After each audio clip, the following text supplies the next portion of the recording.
Selamat malam saudara.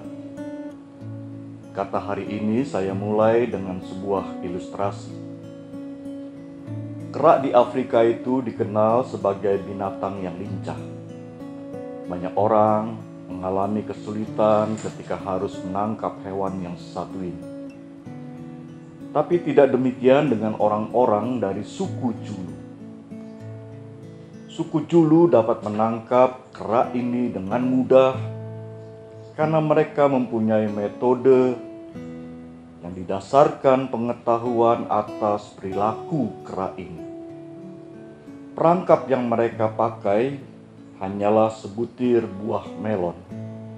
Biji buah melon adalah makanan kesukaan dari kera-kera di Afrika ini.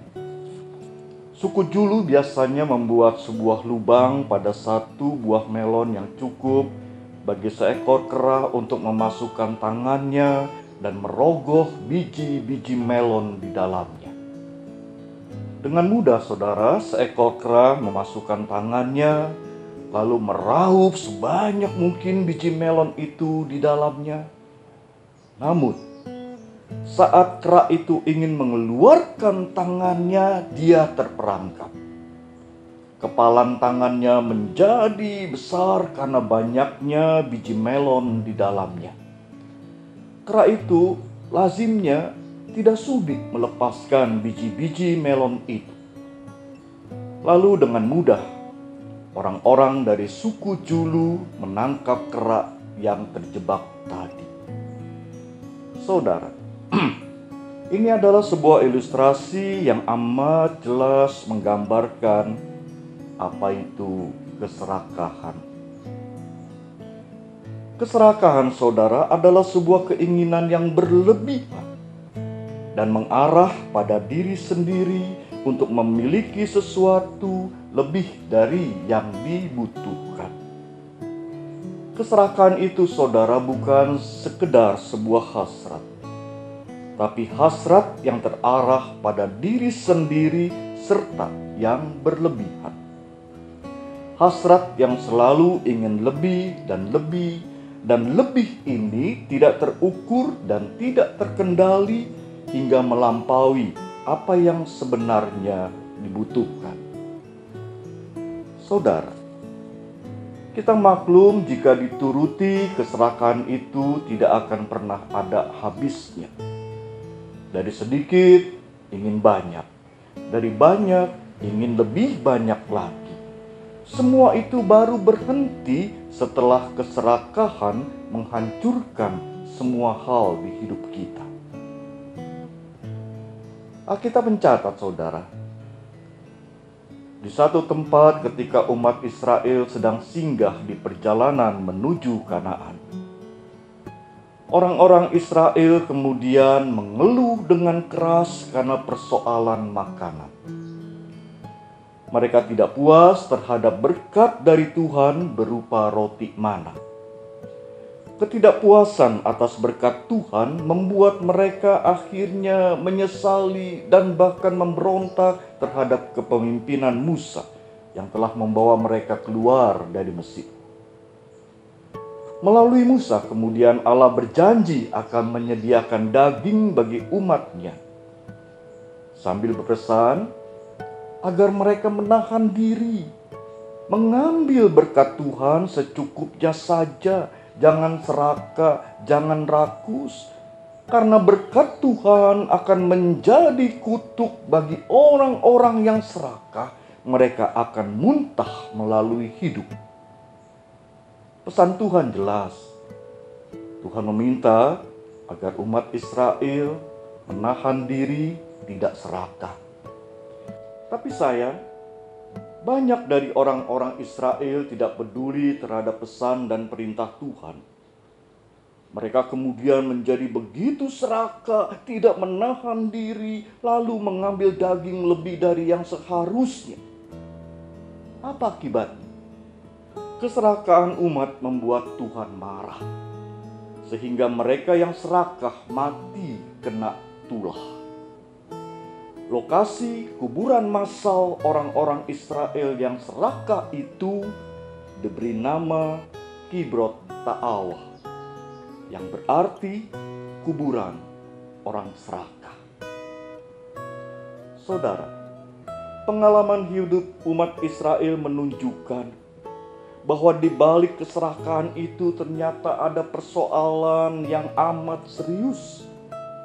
Keserakahan umat adalah sebuah pemberontakan kepada Allah. Umat lebih mengutamakan keinginannya ketimbang pesan Tuhan agar mereka menahan diri, mencukupkan diri.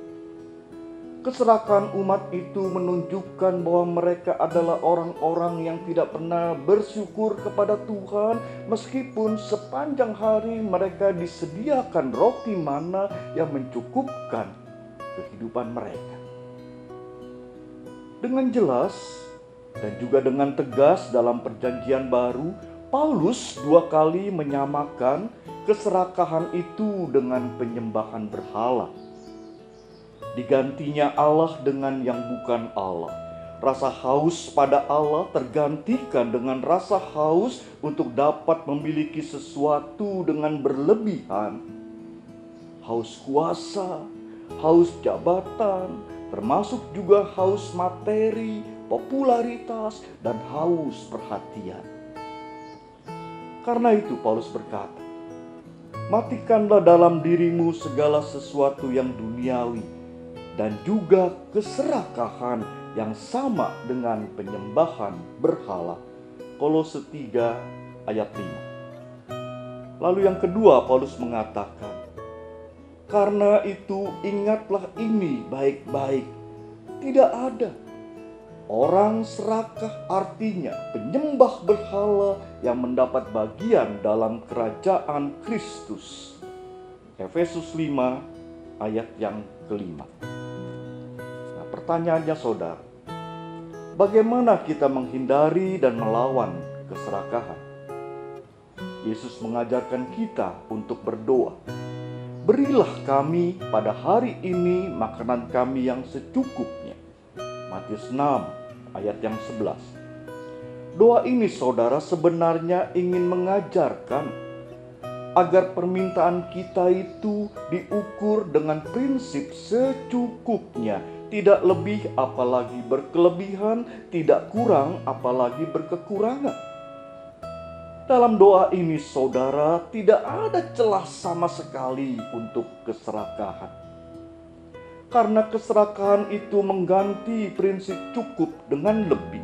Karena keserakahan itu menggeser pusat hidup manusia dari Allah menjadi diri sendiri, dari hidup bagi sesama menjadi hidup bagi aku. Simbol hidup orang Kristen sebagai saluran berkat berubah menjadi bejana berkat yang sekedar menampung dan menikmati sendiri berkat Allah. Hidup bukan hanya menerima, tapi juga memberi. Karena itu saudara, mari kita gunakan waktu tidak hanya untuk mencari dan mengejar sesuatu, tapi juga merasa cukup, bersyukur, dan menikmati berkat yang Tuhan sediakan. Mari juga saudara kita lebih bijak memilih dan memilah mana kebutuhan dan mana keinginan sesuai dengan skala prioritas dan urgensinya. Mari kita belajar menahan diri dan melawan godaan lidah dan mata agar kita tidak jatuh pada pencobaan keinginan yang tidak terkendali lalu menjadi serakah.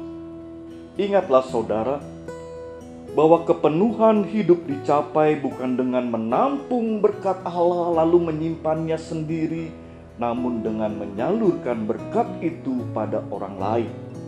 Semakin banyak yang disalurkan, semakin penuhlah saluran tersebut. Tuhan memberkati. Amin. Mari kita berdoa. Bapa, terima kasih atas sapaan firman Tuhan yang mengingatkan kami untuk tidak menjadi orang-orang yang serakah, yang tidak bisa mengontrol dan menahan diri dari segala macam keinginan yang tidak ada batasnya. Kami juga belajar bagaimana kami harus berdoa sebagaimana Yesus telah mengajar kami. Berikanlah kami pada hari ini secukupnya. Kami belajar untuk merasa cukup. Kami belajar untuk mensyukuri apa yang Tuhan sudah berikan dan Tuhan sudah adakan dalam hidup kami. Kami belajar juga bukan hanya menyimpan sendiri berkat Tuhan, tapi membaginya kepada orang lain, karena disitulah kami akan mengalami kepenuhan hidup. Terima kasih ya Bapa di sorga, khususnya di dalam masa sukar akibat pandemi COVID-19 ini, firman Tuhan kiranya menjadi pedoman untuk kami bijak memilih mana yang kami inginkan dan mana yang sebetulnya kami butuhkan, untuk kami bijak melakukan segala hal secara seimbang, bukan hanya mencari dan mendapat, tapi juga saudara menerima dan menikmati apa yang dapat kami terima. Inilah ya Bapa di sorga yang kami syukuri, karena firman Tuhan selalu mengingatkan kami. Dalam nama Kristus kami berdoa. Amin. Selamat malam saudara, sampai berjumpa kembali.